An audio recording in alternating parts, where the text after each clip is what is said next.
Ya, dalam rekonstruksi kasus pembunuhan Brigadir Yosua Tribuners, terungkap fakta baru bahwa pistol milik Irjen Verdi Sambo sempat terjatuh sebelum pembunuhan. Adegan ini juga dilakukan dalam rekonstruksi ulang yang digelar di Duren 3 Kompleks Polri pada Selasa hari ini. Dalam rekonstruksi, mobil yang ditumpangi Verdi Sambo ini sempat memutar balik di depan rumah ke arah rumah pribadinya di Jalan Saguling Duren 3 Jakarta Selatan. Setelah itu Verdi Sambo turun dari mobilnya dan berjalan menuju pintu gerbang. Kala itu Verdi Sambo memperagakan adegan kala pistol Glock 26 yang dibawa dirinya terjatuh.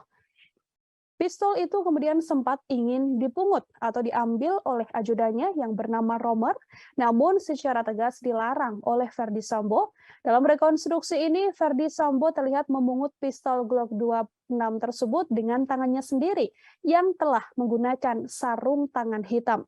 Verdi Sambo kemudian masuk ke dalam rumah sebelum terjadinya penembakan. Terima kasih sudah nonton. Jangan lupa like, subscribe, dan share ya.